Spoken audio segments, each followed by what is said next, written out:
Hello everyone, this is acting spokesperson Talip Atajan. I am happy to see you all again today. First, as a government in exile, East Turkestan Republic, we are glad to express our hearty gratitude to the American people and the US Senate for their approval of the bill to sanction China for Uyghurs. We hope President Donald Trump signs the bill and the bill becomes the law as soon as possible. The people of East Turkestan have lived independently on the precious land before China invasion in 1949 with help of the Soviet Union. The area of East Turkestan is 4 times larger than Japan. It is rich in natural sources such as oil, gas, uranium, coal. The geographic location of the East Turkestan is a gateway to Europe, Africa, and the hub of the Silk Road for centuries. The people of East Turkestan, who had created magnificent empires and glorious civilization, are under China's tyrannical rule since 1949. Brave East Turkestan people have never accepted the Chinese colonization rule and never have given up their hope to take their country back. The government in exile is highly proud of the brave spirit. We have been fighting to restore independence by using all means, which are supported by the civilized world and democratic countries.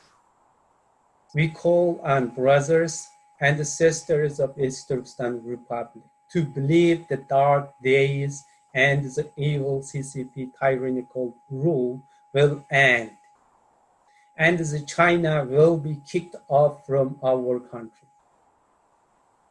So please be ready for this honorable and challenging task of restoring our nation soon. Before we restore our independence, we strongly demand the evil CCP stop genocide on Uyghurs, stop robbing our nature sources, stop damaging our environments, and stop destroying the historical footprints of the East Turkestan Republic. We have studied the regretful, fragile, and unstable history of the government in exile.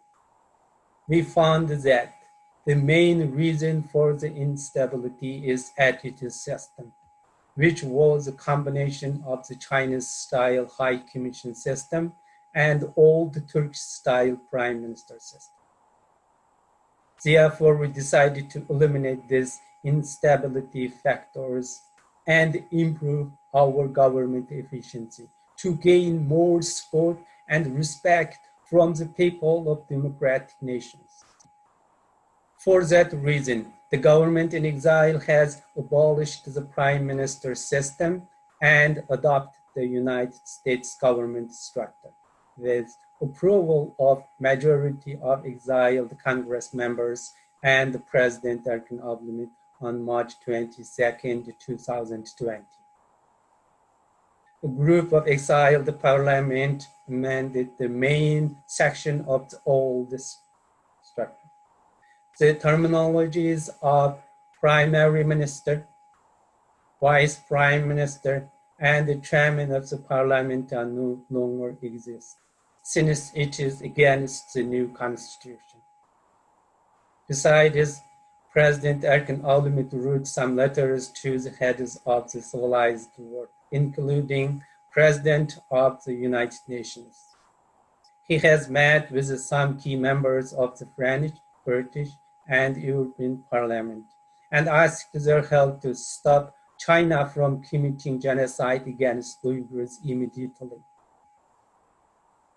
He has been seeking help from the European countries' parliament members to end China's concentration camps, organ harvesting, arbitrarily collecting Uyghur DNAs, distributing heroin and drugs among the Uyghur users, conducting nuclear tests in East Turkestan, forcefully separating children from their parents, forcefully transferring East Turkestan people as a slave to the Chinese factories.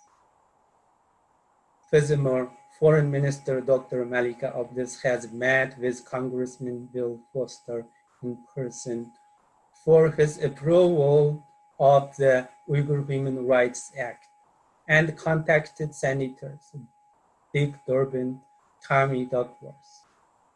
Dr. Malika Abdes expressed her gratitude to Japanese and Turkish protesters who demand East Turkestan Republic independence through an open letter. Dr. Malika Abdes has stated that, having faced 70 years of oppression and currently facing a genocide on par with Holocaust, orchestrated by the Chinese government, it is imperative that the people of East Turkestan demand independence and restore this homeland in her open letter.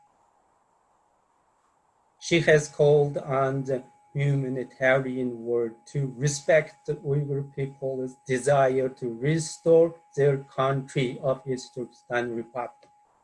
She has also urged the World Health Organization to investigate the Wuhan virus infection inside and outside of the Chinese concentration camps.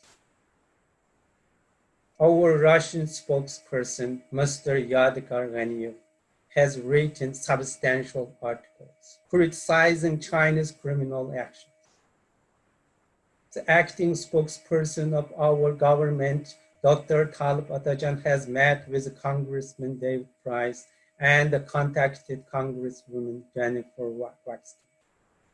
He states that the only way to end the oppression is to have China end the occupation and go back to its original border unconditionally.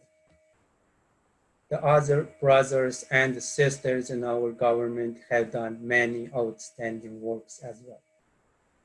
Besides, the Wuhan virus has killed more than 300,000 and paralyzed about 5 million innocent people worldwide, and delayed our government plans such as the Paris International Conference and parliamentary elections.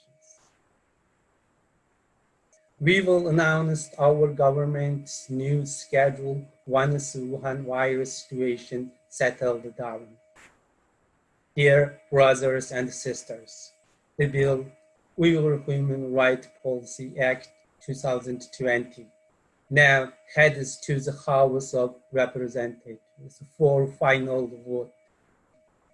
Therefore, please continue to email or call Congress. Get the bill passed and House and signed by the President Donald Trump. Finally, we wish all people will be freed from the evil virus and CCP threat and get back to their regular life as soon as possible.